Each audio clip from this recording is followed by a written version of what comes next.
Hello and thank you for joining us on the Tuesday edition of Journalist Hangout. I'm Binga Oreshegun today on the program.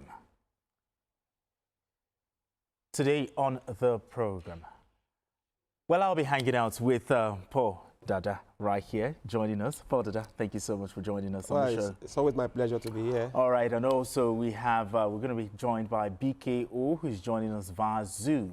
But anyway, Journalist Hangouts. Today on the program, intrigues deepen as court stops PDP convention again. Governor Sanwo-Olu delivers 2025 Arewa think tank lecture in Kaduna, says no force can divide Nigeria.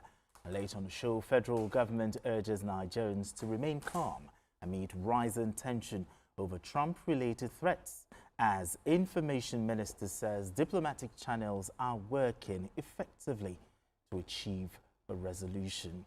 Journalist Hangout starts right now.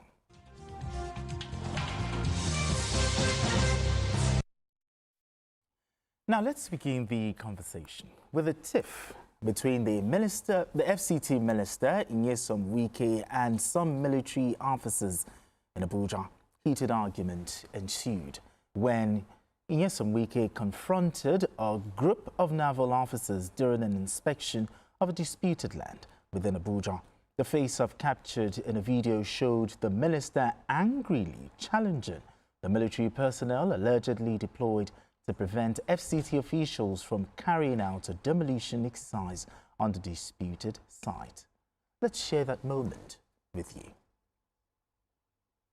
You go and carry somebody's land because you're an officer. Nobody does that. The man took land, we will not allow going for the chief of officers and then you to carry land. Sir, everything was apparent legal. Will you stop that? I'm an officer, I have integrity. Shut up, your mouth, don't officer. Not shut up. Will you get out? Sir, I won't shut up. Sir, I was in school and you're going to see school. Sir, you can't shut up. Will you keep quiet? Then you're a big fool.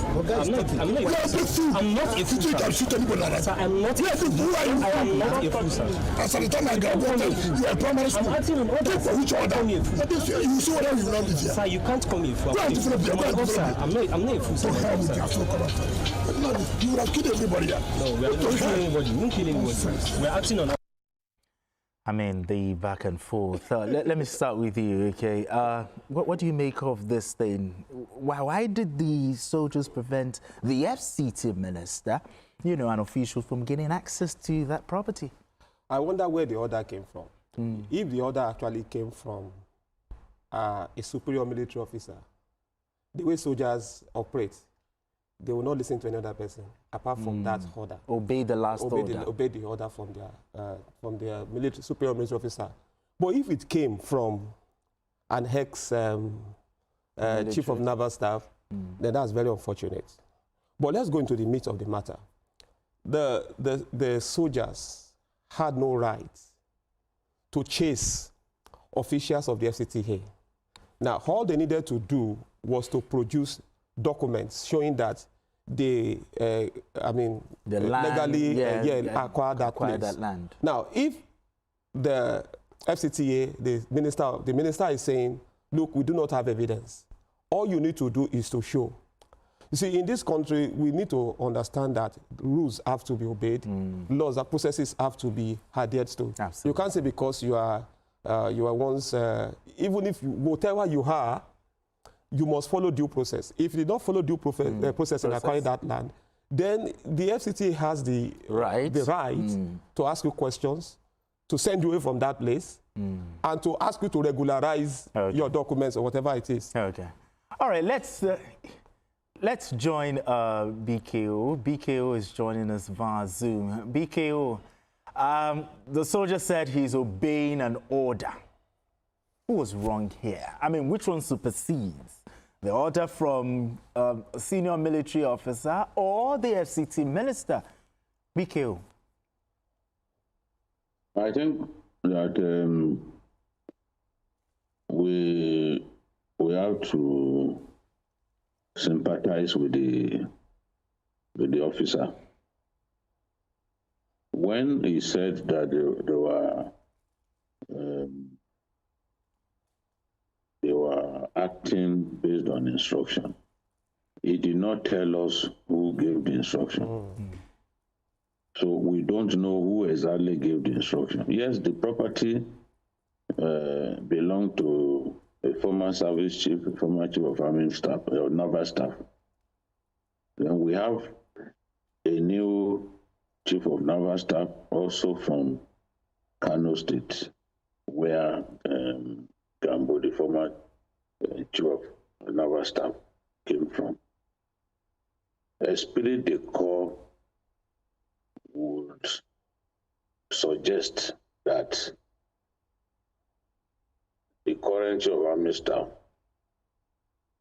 would give support to his predecessor, to a former chief of naval staff, who probably would have told him that some people are bent on possibly relieving him of his landed property. Again, we are not sure whether whether in asking for support, he actually mentioned the FCT administration. If he just said, look, people are trying to take my land from me, definitely the naval authorities will provide him with naval ratings and other people who are secure the place. Probably they didn't even know that it was the FCT minister that was coming, or just some random people. But the instruction they were given was that they should not allow anyone into the property. And soldiers would normally implement directives from their superiors. Yeah. Okay. Yes, and after that, whatever proceeds from that, they can deal with it later. Okay. This is how they operate. And it's not the first time that the FCT authorities had attempted to take over some landed property in which they were restrained or sent packing by soldiers on guard. Okay. What needs to happen now is for the FCT administration to get a court order. The order of the court will then be implemented.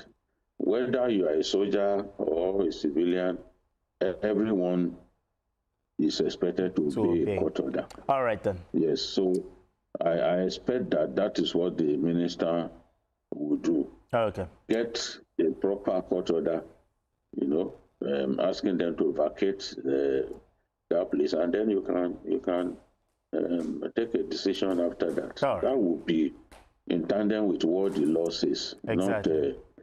Not any other. Okay, BK. This is the way I look at it. All right, BK, let's move straight to our next conversation. Every political institution stands or falls on its respect for the rule of law and internal democracy. When that foundation weakens, internal discord follows.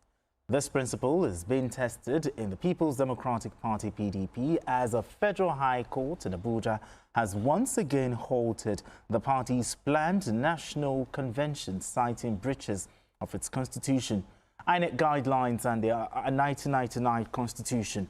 The ruling delivered by Justice James Omotosho also barred INEC from recognizing any outcome not conducted through due process. While one faction has suspended the event pending appeal, another insists the convention will proceed. This decision exposes deepening divisions within the main opposition party in the country. I mean, Paul, you're privy to this story. But talk to us. What played out in court today? What were the major highlights? What were the things said in court? That's the court actually, why the court halted the PDP convention this time? Okay. Actually, the court order today is quite different. The person who brought the case now is Sule Lamido, who has been clamoring to be the national to be given. Yeah, you know, he wanted to become national chairman. So he couldn't get the ticket. He couldn't get the, what's it called, the form and all of that. So when he approached the secretariat, there was nobody to sell and all of that. So it's quite different from the other two cases, you know. And for me, I think that you know, people often say that the court does not mingle itself with the internal affairs of political parties, yes. But it is only. But when a court determines that a political party did not follow its own rules or did not follow the Electoral Act, okay, courts usually intervene or can intervene. In this case, because a caucus gathered and said, okay, we have chosen this particular man, it's not a reason why Sule Lamido, a party stalwart, former governor of Jigawa, you know that is a heavyweight, a political heavyweight. So I think that PDP should just find a way of resolving these issues. I'm also very uncomfortable with the way politicians make a mockery of the judiciary. Do you understand? Some of these issues could be settled politically. What is so difficult in allowing, even if you have decided that, okay, this is the man we want, let the other man go and test his popularity. You understand what I'm saying? Okay, the Northwest Caucus said, look, this is the person we have chosen. Yes. But this other man says, I want to become national chairman. Let him have the form. Let him go and test his popularity at the National Convention. So why would you prevent him? So I think, personally, I think the verdicts given by the courts, Justice Peter Liru, this time, Lifu, was it Lifu? Lifu. Okay, was justified, necessary. But if you're asking about the previous orders, okay, you're not asking me to comment on those ones. I'm just restricting myself to this one. I'm going to bring in BKO here. I mean, BKO, there are at least two distinct court judgments and an ex parte order, you know, involved in this PDP convention dispute. Which of these court judgments will or should INEC obey here? INEC will look at all of the judgments in relation to this matter. INEC will never go against the order of the courts. We saw what played out when APC Zamfara State eventually lost all of the seats that they had won, including the governorship in the 2019 general election, because of disputes arising from the primaries of the party. INEC allowed them to take part in the election because there was an appeal court judgment from Sokoto, which INEC was duty-bound to obey. But by the time the Superior Court gave its judgment, it was a far-reaching judgment which swept away all the APC candidates who had duly won elections in the 2019 general election, from top to bottom. So INEC would look at those cases, the judgments, the orders of the courts as they come, and they will wait until the last minute before taking a decision, because a far-reaching decision can come within 48 hours to an election. We saw what happened with Atiku Abubakar when Obasanjo tried to stop him from contesting the presidential election in 2007. The Supreme Court judgment came very late in the day, came just hours to the presidential election, and INEC implemented it. So this is the way INEC operates. This is the way they do their job. So this case now, look at the Sule Lamido case, Okay. which I had discussed extensively, both on issues with Jide and on journalist hangouts. Here is a very loyal party man. He's one of the few Nigerians who have not left their political party since 1998. So Lamido has been very faithful, very committed to the PDP. He is a foundation member of the PDP and he has remained in the party. Why didn't they allow him to contest? What is the big deal in Sule Lamido contesting for the chairmanship of the party? Yes, he's an old man at 77. But what would they lose if a Sule Lamido were allowed to contest for the chairmanship of the party? You said you have zoned the the presidency to the south. So what that means is that somebody from the north will then have to emerge as the chairman of the party so that you can achieve balance. But they stopped him. They made sure they stopped him from contesting. And he decided to go to court. He wanted an interim injunction immediately. But Justice Lee, who said, okay, I'm giving you 72 hours to show cause why I should not grant Sule Lamido's prayers. The judge did the right thing so that the respondents will be in position to defend themselves. Now, the judge has found Sule Lamido's request meritorious. And the judge simply decided that, okay, if I do not stop the PDP, because Sule Lamido's prayer was that the convention of the party should be stopped until the determination of the substantive suit that he has brought. And the judge granted his prayers, believing that if he didn't do that, justice would not have been served. Unfortunately, that aligns with the earlier judgment of Justice James Omotosho. Yeah. That of October 31, the judgment that Justice Omotosho handed down on October 31, that the party did not conform with the Electoral Act and its own constitution in deciding to go ahead with the convention fixed for 15 and 16 of November in Ibadan. So this is the situation. It's difficult to blame Sule Lamido. Yeah, people can accuse Wike and other people. You can even accuse Bola Tinubu that is the architect of this problem. But if you know Sule Lamido very well, you will know that Sule Lamido couldn't have been motivated or prompted by Bola Tinubu or anybody for that matter to take the action that he has taken. He just felt cheated.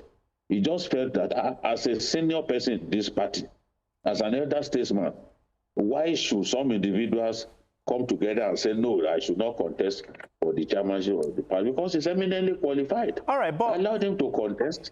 But BKO, let me butt in here. Yeah. Some PDP, stalwarts are saying that did Sule Lamido actually exhaust all internal avenues, to sort out this man before approaching the court?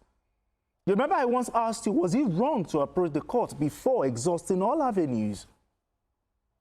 Well, if he was convinced that he will not get justice from the structures of the party designed to mediate, designed to achieve a resolution in matters like this, of course, he has the right to go to court. How much internal democracy do we even see in our parties? Whether it's APC or PDP. once a decision is made by the party leaders, they behave like they own the party. Yeah. They just tell you to go to hell. And I can tell you that even if he tried to convince those party men that, look, let's have peace. Let's just allow me to contest. They will have treated him like, look, go to hell, go to court. They wouldn't have changed their decision. And I'm saying that, look, a party that is on the path to self-destruct is the party that behaves in this way. Why would you stop Sule Lamido? You can still contrive to make sure that he doesn't win. You can mobilize against him. Use your resources, use your clout to mobilize against him, stop him from winning. But you shouldn't stop him from contesting. That's why he is asking for the enforcement of his right, that this convention should not go on until I get justice. And I've not seen, honestly, I'm not in their party. I'm not a card-carrying member of any party in Nigeria. But I've not seen any reason why Sule Lamido should have been stopped. I see no reason why they stopped him. Okay. And you can see now the embarrassment that this has brought on the party. Because this is probably going to be the last key judgment in this regime matter. You can accuse Wike and others, but you can't say the same thing of Sule Lamido. He's always stuck with the party. He's always stuck with the party. What is that kind of person shouldn't have been given this kind of treatment? Let him contest. For God's sake, what do you lose? What do you lose? If you have zoned the position to the south, yes, and he steps forward to as a northerner from the northwest to say he wants to contest, and you stop him, it's understandable. Okay. But that's not what has happened. You didn't zone the position to the north. I mean, to the south. To the south, yes. So you cannot disqualify him on the basis of going against the zonal this thing of his party. Okay. All right, Paul Dada, looking at this matter, will PDP convention still hold? The only option they have is to postpone that convention, except they don't want to obey. What are the options open right now? now? No, that's the only option. Should they postpone? Should they negotiate? Or what is the order of the court? The order of the court is that that convention should not hold for now. The order of the court is that INEC should not go there and monitor. Or should they appeal? What time do they even have to appeal? So what is today's date? What is the day of the convention? See, the truth, let them just obey the court order and do the right thing. The other time, the first two orders, you know, Justice Omotosho had given an order. They went to Ibadan, Oyo, and they're just mocking the judiciary. No, they said we had competent jurisdiction. It's not about. It's not even you think about. it's forum shopping? It's not about jurisdiction. You think it's forum shopping? That is what it is. You know, it's not even about jurisdiction. A competent court had given an order that for this reason, for this reason, for that reason. Then you went to obtain an ex parte order from another court of coordinate jurisdiction. Yes. Although it was the Oyo judge said on Wednesday they should come and debate. And because that one is not even it's an ex parte order. Yeah. It's not a judge. I listened to one senior advocate of Nigeria earlier today. He said the later judgment, according to him, said the position of the law is that the later judgment should be obeyed. Now this is the latest judgment. Okay, then this is if I to go by that logic, yes. The latest verdict of the court is that convention should not hold. PDP loses nothing by doing the right thing. PDP, if against everything. Okay. That's it. I don't know why. All right, gentlemen, let's move straight to our next conversation. True unity is not born out of convenience. Okay, we need to go on this quick break, and when we return, the conversation continues. Don't go away.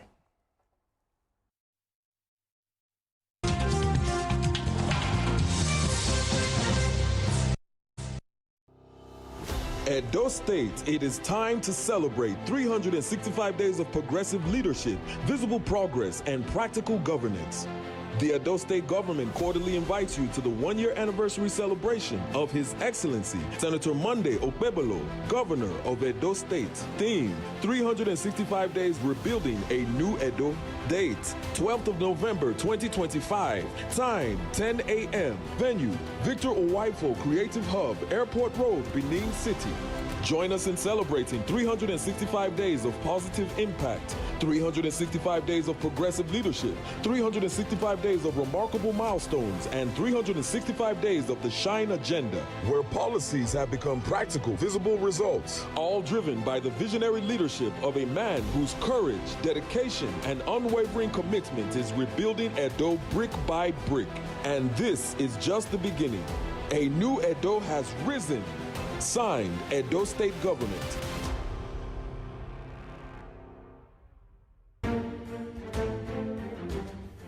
The Renewed Hope Initiative RHI presents the RHI Green Nigeria Challenge. Go green today for a greener tomorrow. This national competition is in 3 categories. The household category is a tree planting competition amongst 11 frontline states in northern Nigeria. Each participating household in Adamawa, Borno, Bauchi, Gombe, Jigawa, Kano, Katsina, Kebbi, Sokoto, Yobe, and Zamfara states will plant a minimum of 1 tree to qualify, with a video evidence of before and after the tree planting exercise. 20 million naira will be awarded to the best household. Submission deadline is 20th December 2026.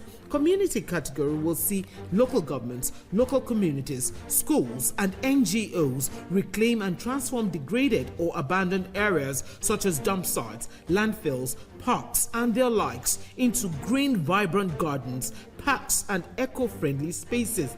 50 million naira would be awarded to the overall best community group. Deadline for submission is 15th July 2026. State category will have all states of the Federation and the Federal Capital Territory, excluding Enugu State, have a chance to address the growing threats to environmental sustainability and cleanliness. States will be judged based on the number of trees planted on major roads and inner streets and how clean they are. 100 million naira will be awarded to the best performing state. Already, Enugu State has 100 million naira for being RHI's model green state due to its greenery and cleanliness. Video evidence must be submitted by participating states on or before 20th December 2026. All entries must be directed to RHI Office, State House, Abuja, or email rhi.greenchallenge@statehouse.gov.ng. RHI Green Nigeria Challenge. Go green today for a greener tomorrow.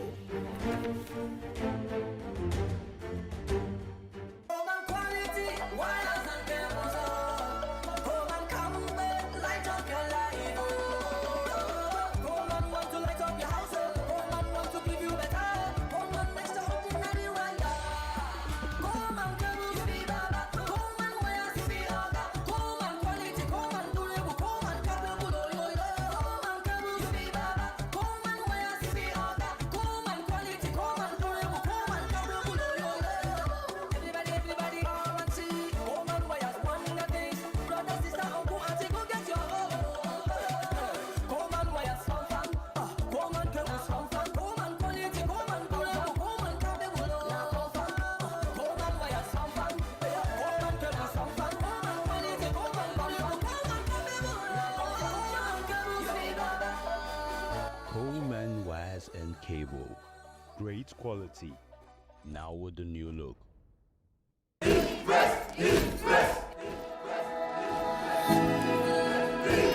Guys, food is ready.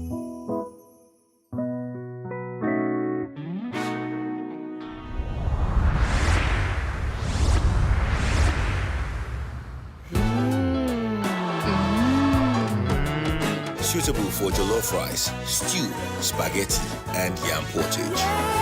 Cooked to impress.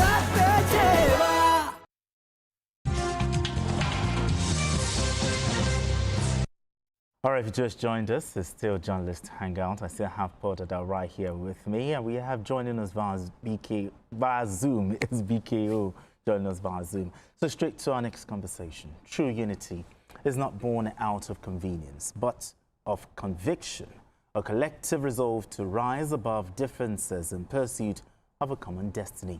This idea framed the remarks of Lagos State Governor Babajide Sanwo-Olu at the Arewa Think Tank lecture in Kaduna, where he affirmed that no force, foreign or domestic, can divide Nigeria if its people remain committed to shared progress, with the theme 65 years of Nigeria's independence, a journey so far with the renewed hope agenda in view. The lecture focused on national cohesion, inclusive governance and the strength of Nigeria's diversity. Governor Sanwo-Olu urged citizens to reject narratives of division and instead build unity through fairness and collective effort, framing togetherness as a national duty rather than an ideal. Now let's hear from the governor. With a strong message of hope, of unity, for these times that we are in, difficult times, I say, against the backdrop of challenges that are confronting our nation, including very controversial claims from United States government about religious persecution and intolerance. We will continue to reaffirm that Nigeria is proudly multi-ethnic. Nigeria is proudly multi-religious. Nigeria is proudly multicultural country, where the things that bind us together are far weightier, they are far bigger than whatever seek to separate us or divide us. At a time when we're seeing our country being removed from grey lists, at a time when even in the international investment market, the bond in Nigeria is trading 4 times what we expect, at a time in which our currency is getting stronger than it has ever been in the last 3 years, at a time in which we're controlling and we're connecting across the Niger, we're seeing infrastructure being constructed from the south to the east, from the north to the west, at a time in which things are beginning to look up, where our fiscal discipline are becoming a thing of joy, where our macroeconomic dynamics are becoming indices, where our GDP is growing up, nobody can divide us.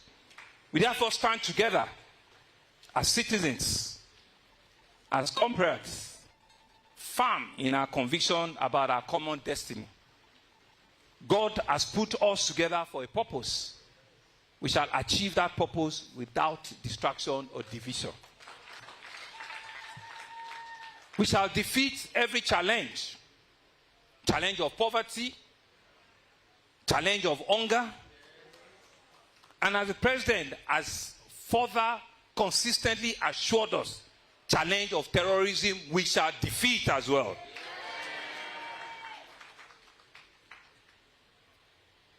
As His Excellency President Bola Ahmed Tinubu, GCFR, reminded us earlier, was it last week?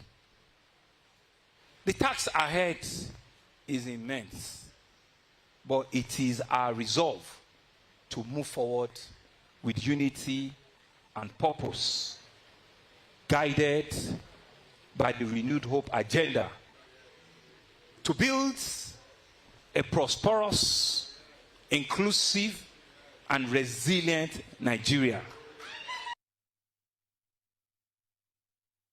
All right, beautiful message, straight to the point. But I'm going to start with BKO here. BKO, from your, what were your key takeaways from Governor Sanwo-Olu's message, that he delivered in Kaduna?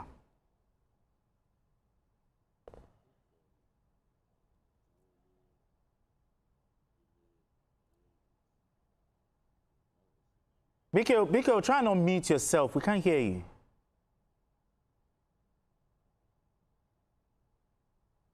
Okay.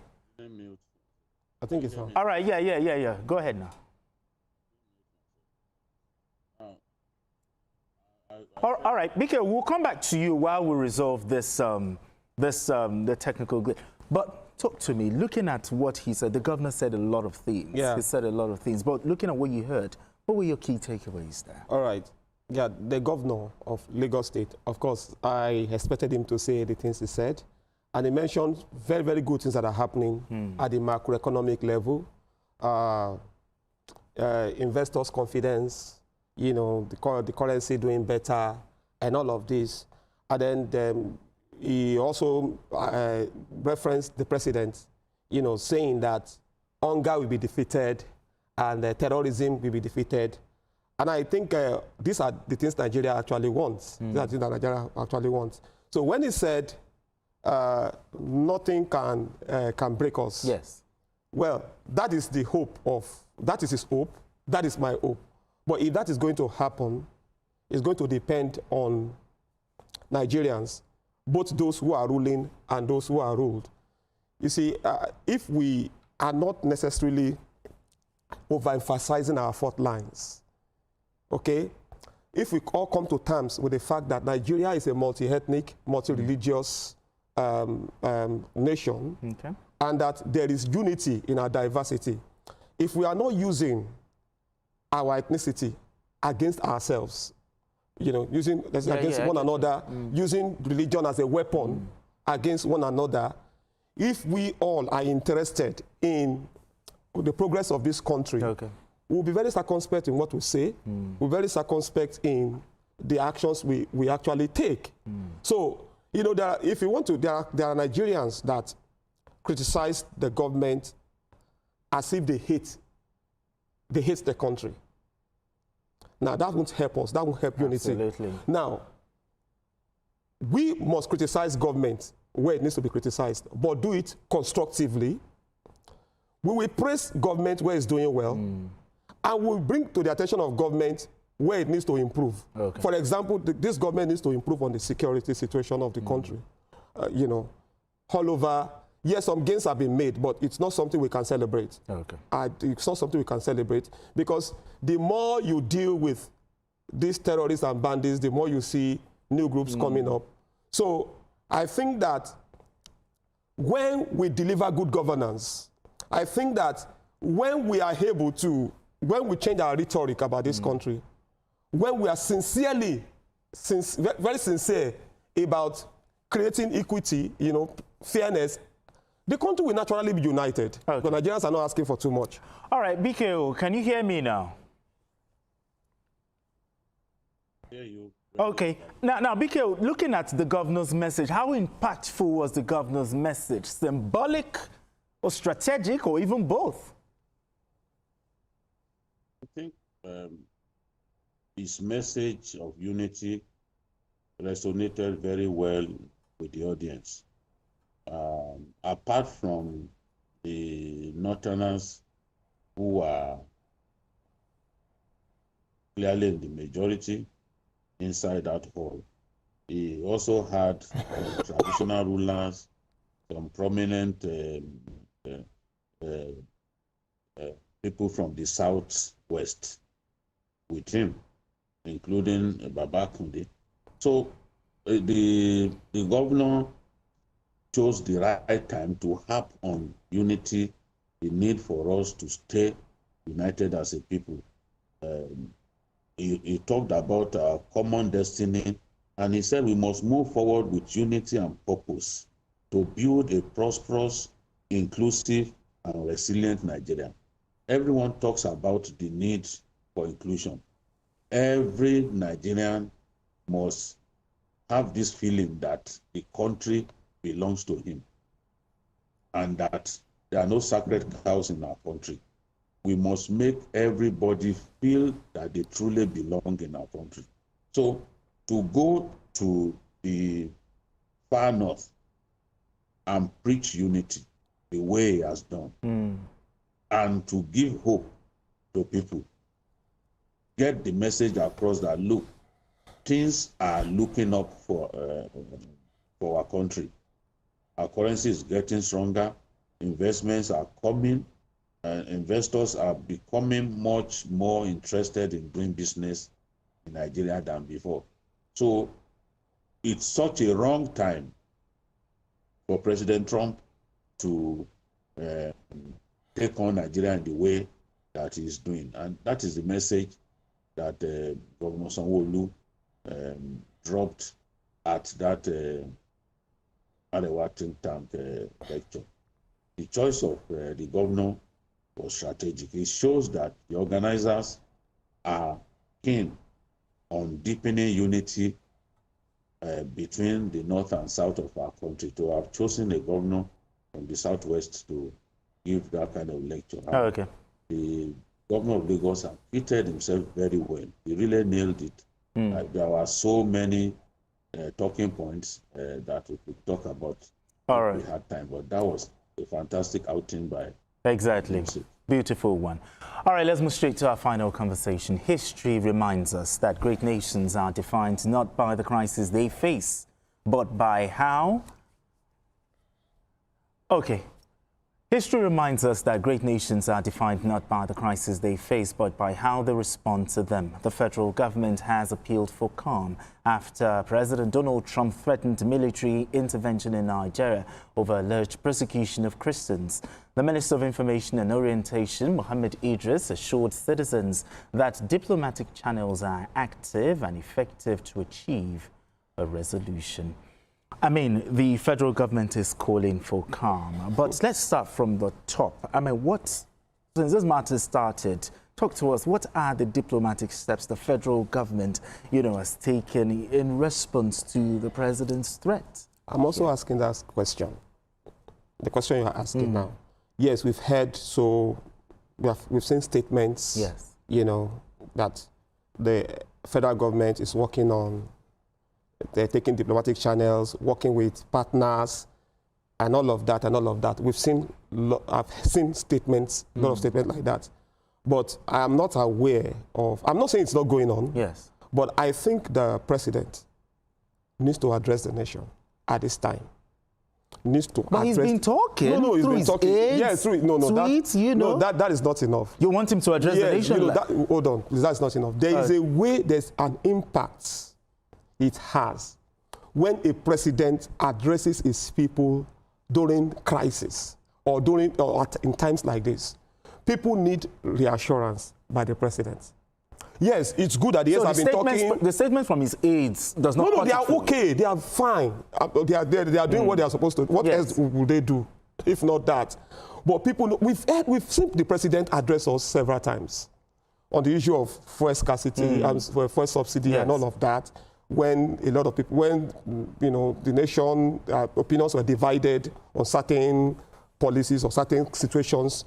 So what I expect is the president to address the nation, make a broadcast to the nation and tell us, we want Nigerians, because when Trump spoke, he spoke very trenchantly. Of course, what Trump has said, Trump talks that's the way Trump talks. If you are sure, if you are conversant, familiar with the way Trump talks, or just today I was still reading the way he spoke about France. France is Trump's ally. There was a way he spoke somehow about France. Despite the fact that he and what's the name again? Macron are very chummy. You see them together and all of that. So Trump will talk the way Trump. But it's a wake-up call to us. However, let the federal government tell us step 1, step 2, step 3. These are the steps we are taking.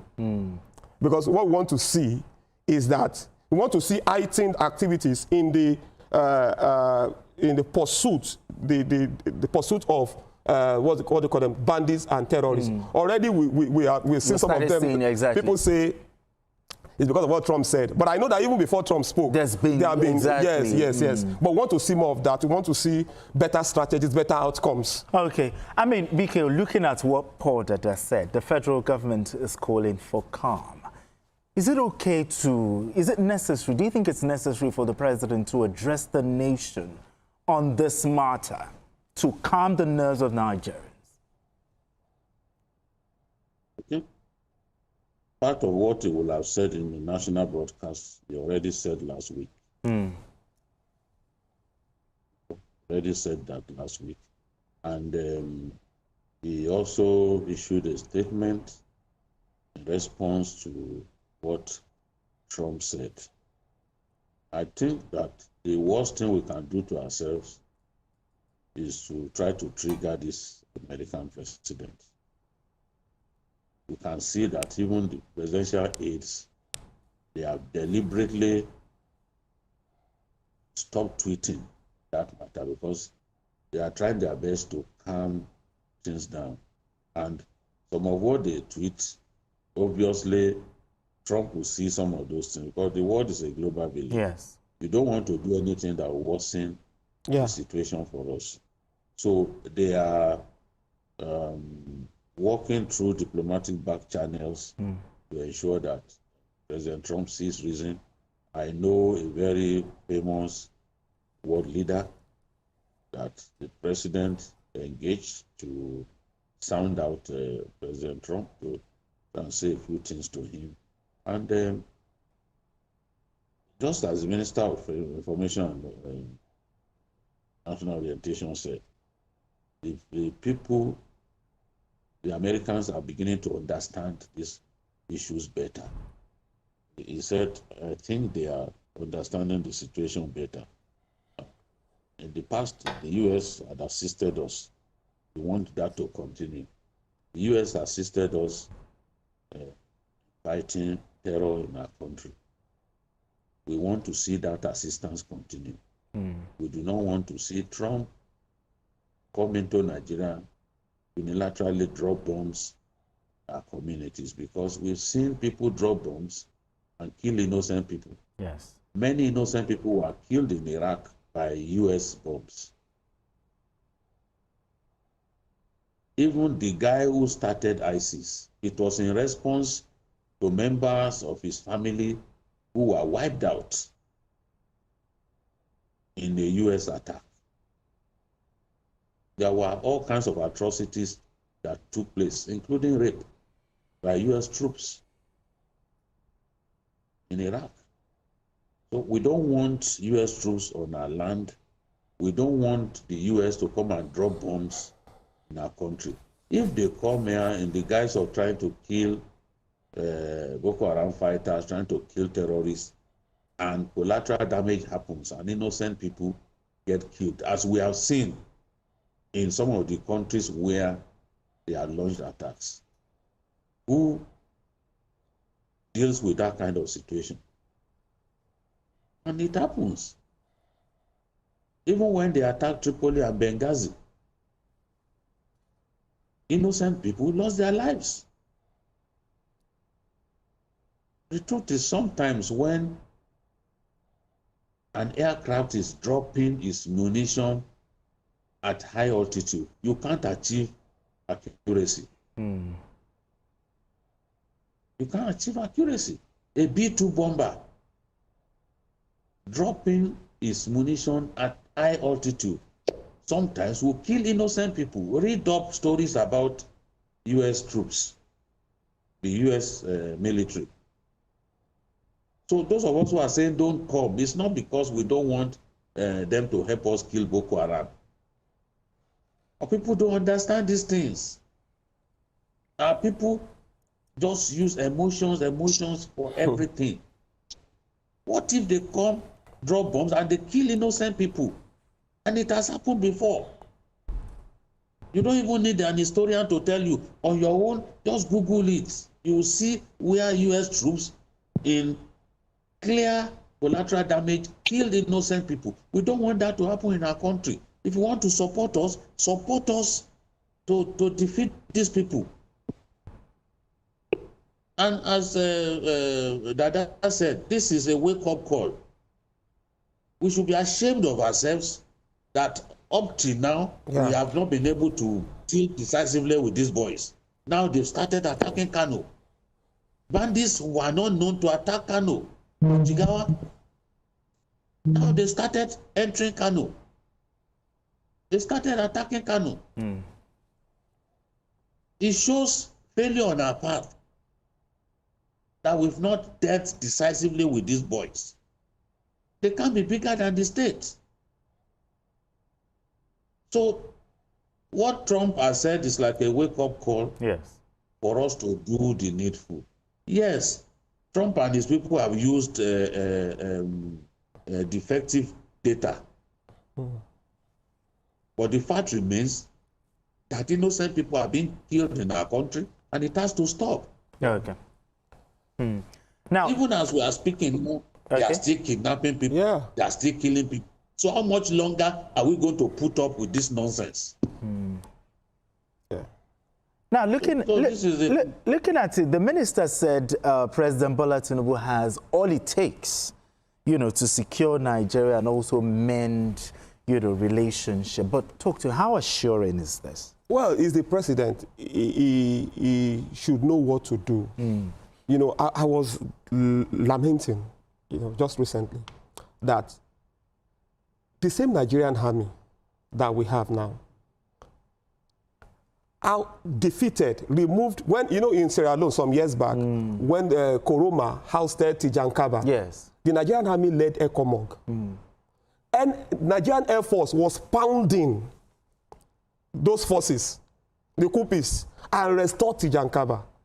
See, the president is the commander-in-chief of the armed forces. Sure. He knows what to do. And then we can ask for help also, ask for help where we need help. And that's what we need from the U.S., not this. Just let me say this. I actually align with BKO on, people saying Trump should come over and, invade and start. Yes, we may need U.S. help. Let them supply us with, logistics, equipment, whatever we need to do what we have to do. However, beyond even collateral damage, anybody who has studied about the so-called interventions of U.S. in countries will be afraid, will be hesitant to say, Trump, come. Come with guns are blazing. I'll just give an example. Part of the problems we have in Nigeria today and parts of West Africa is because of U.S. intervention in Libya. Yes, Libya. Stockpiles from Gaddafi stockpiles of ammunition kept moving southwards. Got into the hands of Boko Haram, ISWAP. From Chad. Today, Libya, does Libya even have a central government? You have groups controlling different parts of Libya. So people should be very careful what they're asking for. So back to your question, President Tinubu can fix this country if he wants to fix it. And I believe he wants to fix it.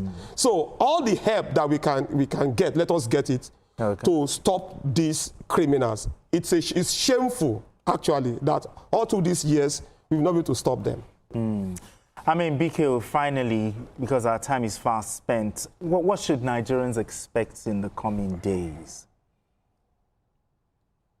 Well, Nigerians will expect the diplomatic efforts to be ramped up.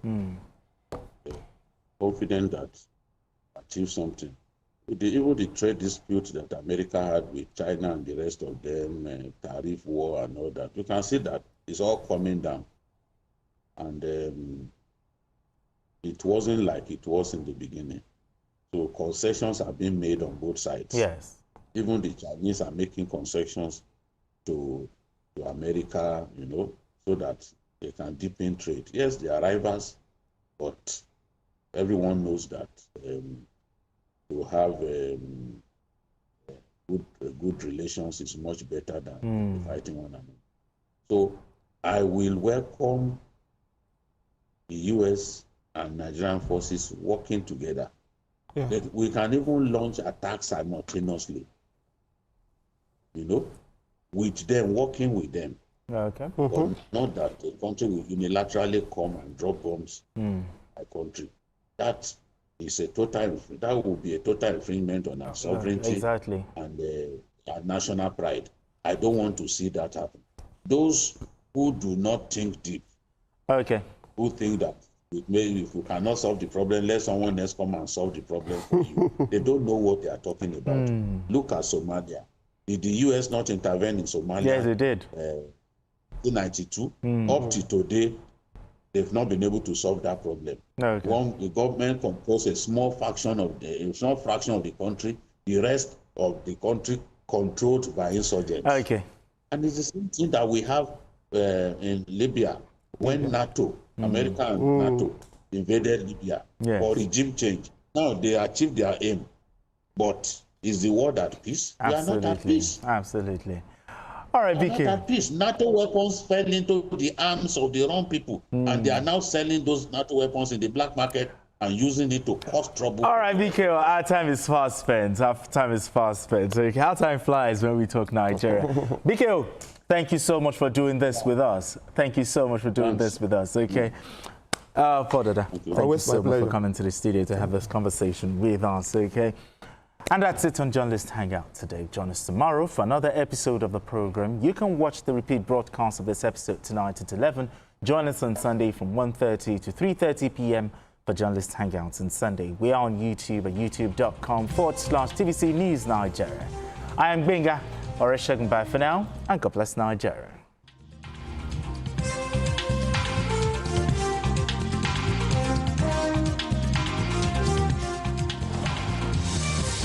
Real Nigeria, born Nigeria, a resilient Nigeria. I live by the citizens' code. I'm a real Nigerian, accountable Nigerian, a caring Nigerian. I live by the citizens' code. I'm a real Nigerian, born Nigerian, a resilient Nigerian.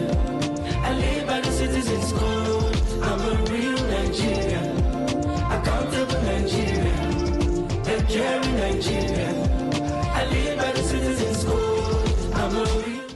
Hello, fellow Nigerians. I'm Larry Saunilu, the Director General of the National Orientation Agency. A relatively short history since independence, remarkable achievements have unfolded. However, we can only acknowledge these successes if we choose to focus on the positive. Remember, you cannot see the light if you keep your eyes closed. Great things are happening to many Nigerians. Our country is a land of opportunities for those who are positive. At the National Orientation Agency, we are committed to highlighting the many uplifting stories under the Renewed Hope agenda. We invite you to listen to the testimonies of fellow Nigerians who are experiencing the positive impact of government initiatives and Nigerian environment. Nigeria is thriving for millions in extraordinary ways, but it requires a mindset of optimism and a heartfelt love for our country to truly appreciate this progress. Join us on this journey of growth. Our cup is half full, not half empty. Embrace positivity and be a proud Nigerian. I am a proud Nigerian. I'm Engineer Gonti Obina. I'm the Service of Agrotech Limited, and we are here today to showcase how Nigeria is happening to us. We are working in collaboration with the National Biotechnology Incubation to take technology to the grassroots of agriculture, especially women and youth in agriculture. We are looking at a situation where women and youth can be empowered at the grassroots. Statistics have it that 80% of the people who actually grow our food in sub-Saharan Africa happen to be women. 80% is not a number that we should take lightly. But do you know that 80% of these people that grow our food, there is no single farm power solution, not a single tractor solution designed for women in agriculture? And this is what MBTI, in collaboration with Service of Agrotech Limited, my firm, came together to bring about the tri-tractor. The tri-tractor is a three-wheeled motorcycle tractor that the women can use in the farm. The conventional tractor is doing playing its own part, but it's not really taking tractorization to the grassroots. And this is why Nigeria had to think Nigeria to bring up our own Nigerian agricultural solution to mitigate against this problem. As a young innovator, we are so happy that we got the opportunity to collaborate with the National Board of Technology Incubation.